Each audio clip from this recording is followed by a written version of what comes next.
Olá, seja muito bem-vindo a mais um Alesp Cidadania.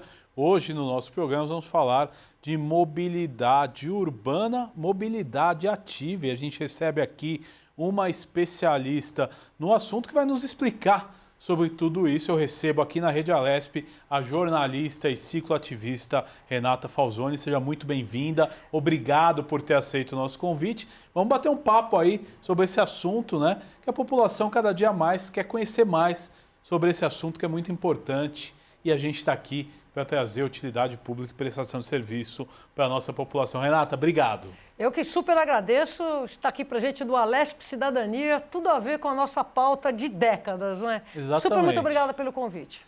Vamos começar, Renata, explicando para o nosso telespectador de forma didática o que é a mobilidade ativa. Mobilidade ativa é toda forma de você se locomover na cidade usando a própria energia orgânica humana, né? E a gente tem que entender que aonde entra a mobilidade ativa numa cidade como São Paulo? É o principal alimentador do principal meio de transporte, que é o transporte público. Então, assim, se você deseja realmente agilizar a mobilidade de uma cidade, conseguir melhorar a forma como as pessoas se locomovem na cidade, o acesso à cidade, você tem que priorizar o transporte público e fazer com que o acesso dos passageiros ao transporte público seja agradável, seguro e principalmente assim, bem desenhado, bem assim convidativo. Com isso você promove o quê? O êxodo ao uso do carro. Porque as pessoas lançam muito mão do carro por uma questão de conforto, porque os outros meios de transporte não lhes são confortáveis. Então, assim, a mobilidade ativa é você se locomover a pé, de bicicleta, patins, skate, empurrando um carrinho de criança, o que for, né? E convergindo ou não para o transporte público.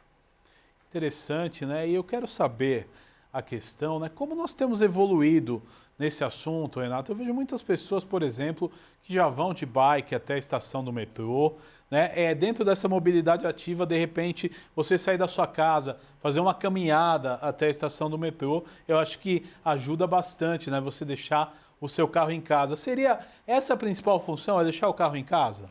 É a melhor efeito colateral que a gente pode chamar, né? Que é você promove a mobilidade ativa e promove o transporte público, faz eles serem eficientes, não obstruídos pelo excesso de carros na cidade, você realmente resolve os problemas da cidade, a saúde, porque um grande problema do sedentarismo é você ficar muito tempo parado no carro, muito tempo parado sentado, sem conseguir se locomover. Então, o outro efeito colateral de você se mover de forma ativa é a saúde, é a cidadania, porque você ao caminhar, ao pedalar, você vê a cidade, você faz parte da cidade, você se integra com o espaço público e você rapidamente começa a demandar melhorias, começa a fazer parte junto com seus co-cidadãos para demandar melhorias. Então, o grande efeito colateral da mobilidade ativa como um todo, principalmente de pedalar, é você ter um raio-x na cidade e começar a se sentir parte e partir para demandas de melhorias, né?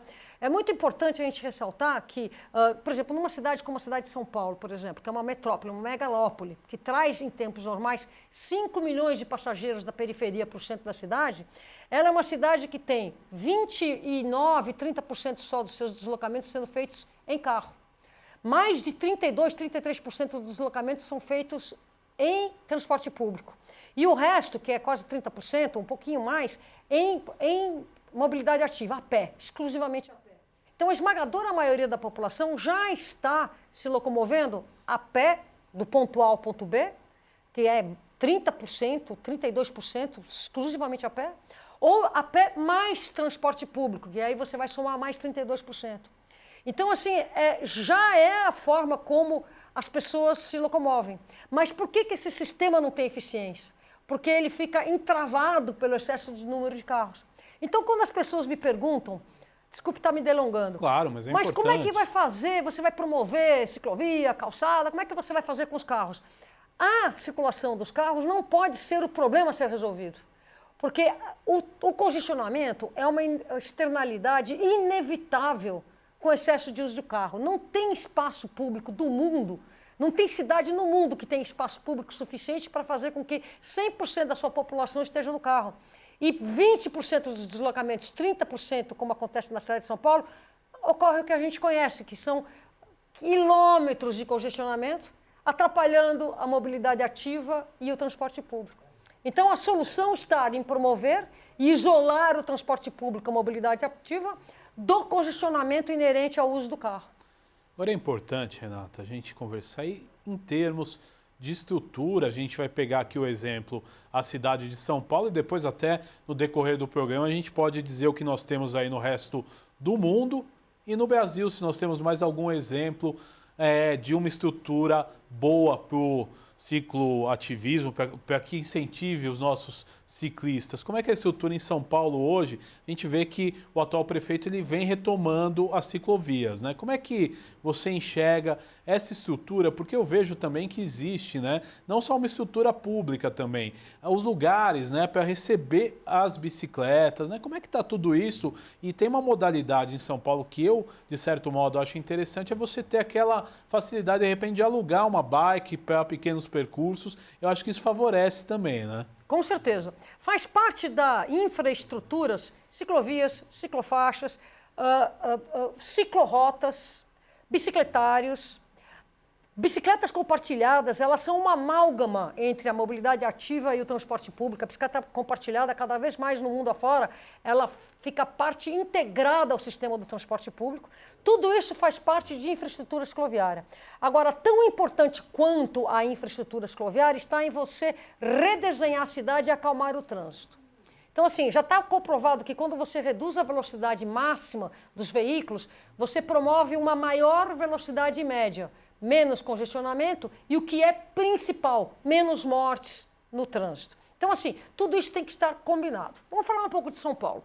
Na época do Jânio Quadros, morria na cidade de São Paulo 8 pessoas por dia em acidentes, bêbados, pedestres atropelados e tudo mais. Acidente de trânsito no geral. Incidente, né? Porque se você tem todo um cenário de alta velocidade, gente bebendo, você não dá para você chamar isso de acidente. Você está assumindo um risco, né? São totalmente dolo. Fácil você entender que isso é possível de acontecer, né?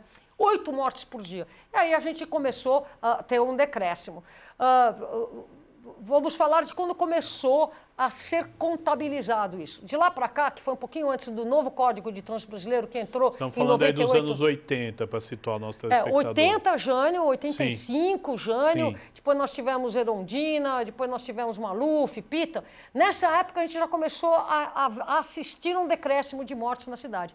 Em 1998, quando entrou o novo Código de Trânsito, morria na cidade 6 pessoas por dia, de 4 a 6 pessoas por dia, todos os dias.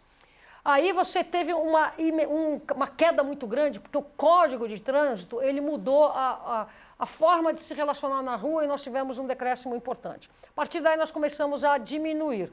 Agora, o que fez muita diferença foi, nessa diminuição, acelerou bem, já na época do Haddad. Olha só o que aconteceu na época do Haddad. Ele criou os corredores de ônibus, aumentou a velocidade dos ônibus. Consequência? Aumentaram as mortes de pedestre. Porque o desenho do acesso dos pedestres, os passageiros ao transporte público, ainda estava falho. Então aumentou as mortes, por mais que tivesse melhorado a mobilidade, começaram a aumentar as mortes no trânsito. Rapidamente, luz vermelha, começou-se um processo que se chama, que tem uma técnica internacional, que é Traffic Calming, acalmamento de trânsito, que é a redução da velocidade máxima, aumento da velocidade média, redesenho das ruas, redesenho das calçadas, redesenho dos cruzamentos e promoção da mobilidade ativa com prioridade sobre todas as outras. Então aí começou-se o Ciclovia SP e nós saltamos.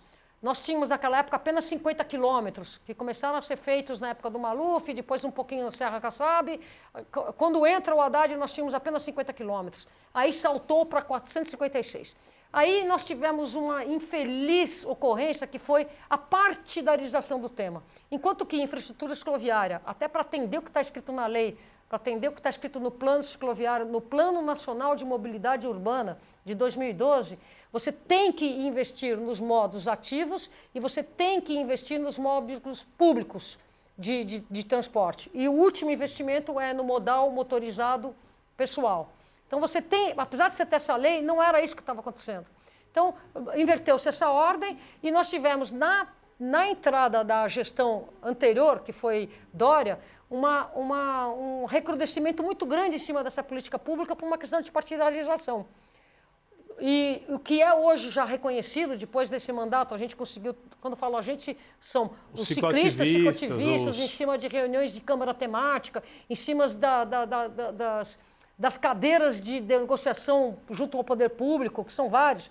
A gente conseguiu brecar essa indisposição, uma animização contra, e criar o novo plano cicloviário que foi criado na gestão já Covas, que prometeu 173 novos quilômetros de ciclovias, mais 320 de reformas, e passado a sua gestão ficou a dever aí 100 quilômetros, mas estão sendo construídos, estão sendo entregues, mas a cada momento você tem que estar lá batalhando para que os carros não estacionem propositalmente em cima. Quer dizer, existe uma cultura que tem que ser mudada, mas o conceito de que tem que ser feito, pelo menos ao que tudo indica, ele está sacramentado. Não dá mais para um gestor, um prefeito ser eleito aqui na cidade de São Paulo, mesmo na cidade do Brasil afora, não entender que isso não é uma opção dele, é uma obrigação que está prevista no Plano Nacional de Mobilidade Urbana e faz parte da solução de mobilidade sustentável. Agora, Renata, eu converso com muitos ciclistas que às vezes preferem usar na hora do lazer. Por quê? Porque tem medo ainda de andar de bicicleta nas ruas. E aí não é por falta de estrutura e sim de medo dos motoristas, como você falou, invadem, né, a ciclofaixa, de repente uma manobra errada que pode causar um acidente. Existe isso mesmo? Existe, e aí eu vou me permitir complementar a pergunta anterior, porque a parte do acalmamento do trânsito, essa não está sendo levada como deveria ser.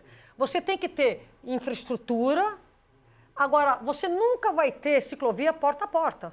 Então você tem que ter um compartilhamento com responsabilidade promovido e cobrado. E na hora de cobrar, a gente tem que cobrar daquele que é mais pesado, que é aquele que está na moto, no veículo automotor. Esse daí ele realmente tem que, independente da situação, maneirar, ir mais devagar e ter respeito. Agora, a essas pessoas que têm medo e mais que pedalam, eu proponho que passem a pedalar mais e ver que a cidade de São Paulo, de longe, é a melhor capital, a melhor grande cidade do Brasil para se pedalar, e eu te digo isso porque eu conheço o que é pedalar em outras cidades do Brasil. São Paulo é uma cidade bastante amigável de se pedalar. Ela se torna menos amigável nas bordas, nas franjas. Mas é curioso que o mesmo motorista que nas franjas da cidade não respeita o ciclista, ele tem um comportamento diferente mais perto do centro nobre da cidade, o que induz a gente a acreditar que é uma coisa muito comprovada, que o desenho, a maneira como você desenha a cidade influencia muito no comportamento do motorista. E tudo isso são técnicas usadas nesse sistema de acalmar o trânsito, né? Que é o Visão Zero, que eu posso até te explicar o que é o Visão Zero. É interessante você explicar o Visão Zero e eu vou querer uma opinião sua. Como resolver numa cidade grande como São Paulo, que você precisa de dinamismo na locomoção, o problema das motocicletas e cada vez mais o aumento no número de acidentes? E a gente vê que é um negócio que é difícil de resolver, né? A questão dos carros e das motocicletas. Qual que é a solução na sua visão, Renata? A minha opinião, que não é bem a minha opinião, que são estudos feitos. De acordo com estudos feitos, você de fato tem que promover a redução da velocidade. Então, assim, quando foi criado esse novo código, as bicicletas não podiam seguir no corredor.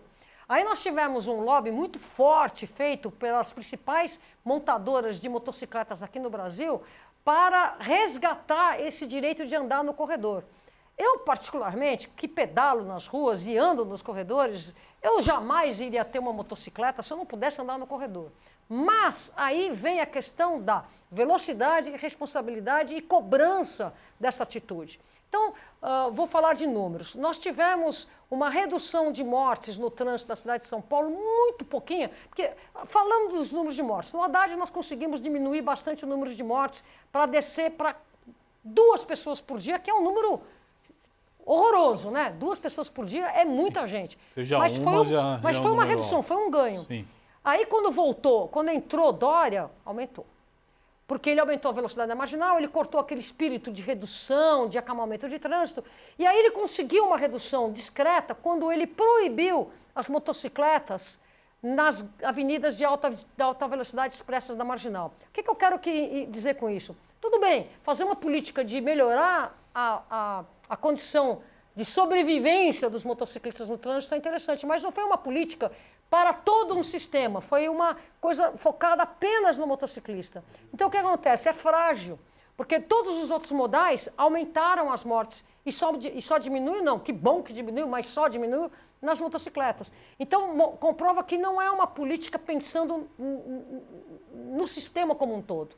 Então, no caso das motocicletas, tem que reduzir velocidade sim, tem que ter mecanismos de você penalizar quem está em alta velocidade, também tem que incidir nas pessoas que contratam esses motociclistas, esses motoboys, o mesmo para os entregadores de bicicleta, porque não pode ser, no meu entender, um sistema que privilegia, que premia a alta velocidade e o pouco tempo que o profissional fez o serviço. Então, esse sistema de mobilidade em que ela é impulsionada por fazer rápido, ele é muito pernicioso para você conseguir salvar vidas. Então, ainda que seja uma incidência em cima de leis e de formas, tem que incidir na forma como esses profissionais são submetidos para o seu trabalho. Eles deveriam ter o privilégio de andar na calma. E eles são empurrados a andar sempre na pressa. E lembrando que são profissionais jovens que adoram o tal do torcer o cabo. E às vezes pela questão até do próprio faturamento, ele precisa correr, porque senão não vai ganhar o pão nosso. Totalmente intrínseco isso. Então, esse sistema está errado. Agora, como a gente combate isso, é muito circular. É complexo. É muito complexo. Mas tem que ter, sim, no meu entender, uma ingerência do poder público em cima da forma como esses moleques, esses profissionais são submetidos a trabalhar. Não pode ser na velocidade máxima e serem penalizados porque não cumpriram a velocidade. Entendeu? Isso não... É assim que é. E assim que não deve ser. Agora, uma questão intermediária, essas bicicletas elétricas, elas podem andar na ciclovia, elas são consideradas bike como outra qualquer? É importante esclarecer. Aí eu preciso esclarecer. Se acelera, não é bicicleta. Então é muito interessante porque existe sim Gera muita dúvida, por isso que eu fiz questão de perguntar. O que diz a lei? A bicicleta, para ser chamada de e-bike, ela tem que ter um motor assistência. Ela só vai te acelerar quando você gira os pedais, quando você imprime um exercício. Então, ela lê que você está pedalando, ela te entrega. Você para de pedalar, ela para de entregar. E outra coisa que é muito importante, pela lei também, ela não pode continuar a te dar assistência depois que você atinge 25 km por hora. Então, isso é uma e-bike. O que acontece? Hoje você tem bicicletas que têm acelerador, é muito difícil você olhar para uma bike e falar, nossa, essa bicicleta parece ser elétrica, mas tem acelerador. Você não percebe, não é um acelerador de cabo, às vezes é apenas um botão, é muito sutil. Então essas bicicletas não são consideradas e-bike. Agora, você também tem essas bicicletas são ciclomotores elétricos. Agora, eu não vejo problema de compartilhar as ciclovias também com ciclomotores elétricos.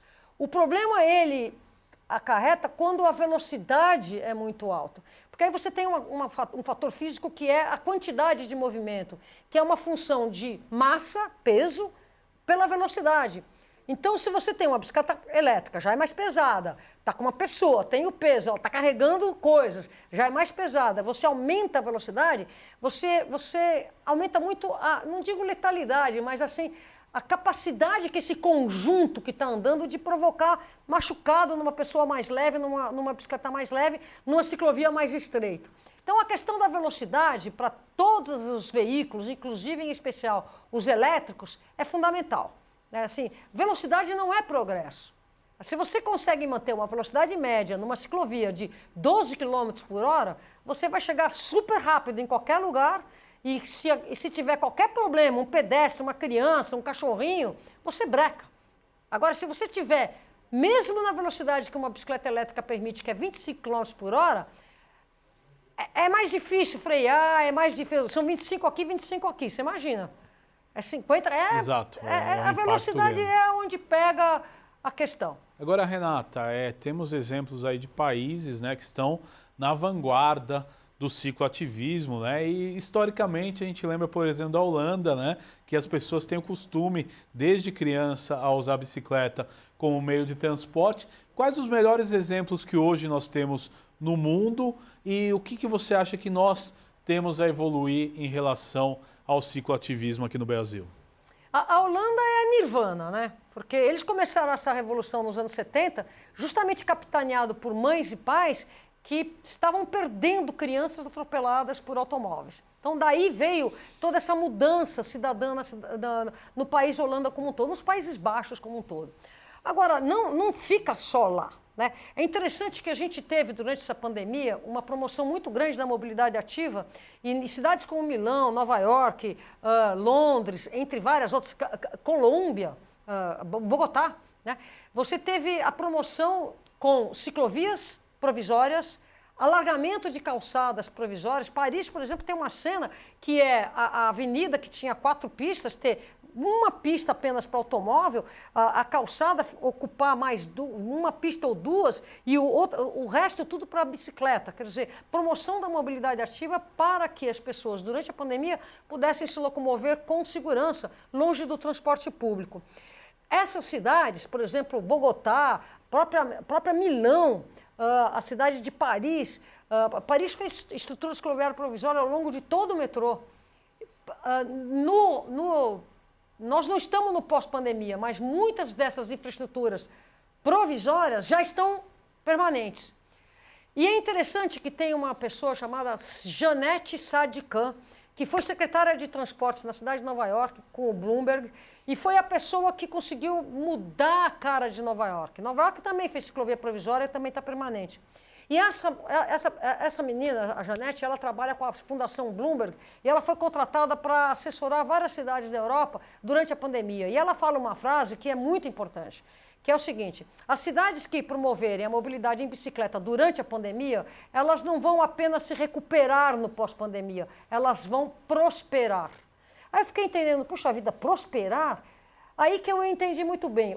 Nós temos grande parte da economia nossa investida em cima da circulação do automóvel. Quer o cara ter o carro, quer o cara botar gasolina, botar estacionamento, limpar, botar o óleo, estacionar, ir e voltar, sem falar numa economia não medida, que é a ocupação do espaço público, emissão de gases de efeito estufa e tudo mais. A partir do momento que você quebra essa economia e faz com que essa pessoa deixe de gastar nessa espiral negativa econômica, que é aquela focada em cima do carro, e passa a andar de bicicleta e consumir na padaria, no açougue, na floricultura do seu bairro, começa a circular, ele reinjeta um dinheiro retirado do automóvel para a economia local.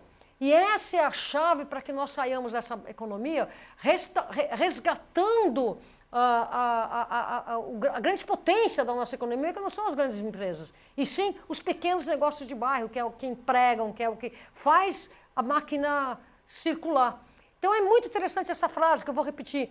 As cidades que investirem na mobilidade em bicicleta durante a pandemia, elas não vão apenas se recuperar, elas vão prosperar. Isso o Brasil inteiro está devendo isso.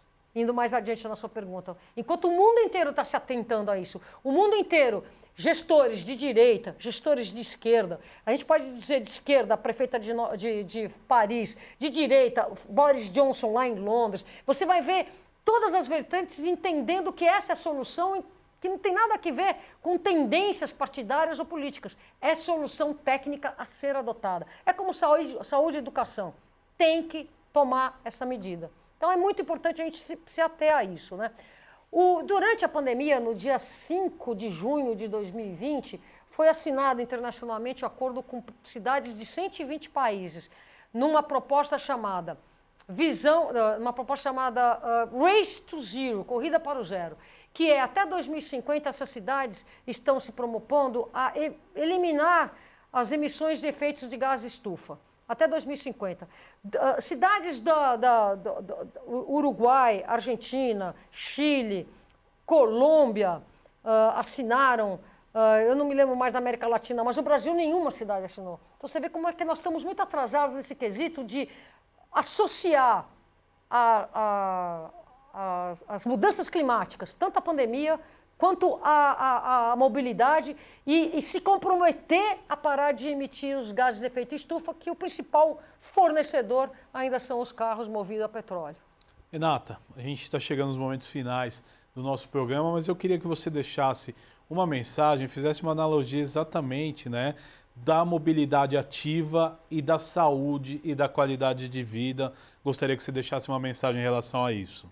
Olha, nunca antes na minha vida eu estou dando valor a poder me exercer para me mover. Porque essa pandemia me botou de novo no sedentarismo, está aqui ó, a barriguinha que não quer calar. Então, assim, a gente fica doente quando a gente fica parado. Então, o sedentarismo, mais cedo ou mais tarde, você vai receber a conta pelo sedentarismo. Então, é hoje, não importa a tua idade, não importa a tua profissão, não importa a sua função. Hoje, a minha proposta para você resgatar a saúde, para você viver mais e melhor, com qualidade de vida e com felicidade, comece a andar a pé, a pedalar, a demandar infraestruturas na sua cidade para que você possa exercer esse seu direito com segurança, né?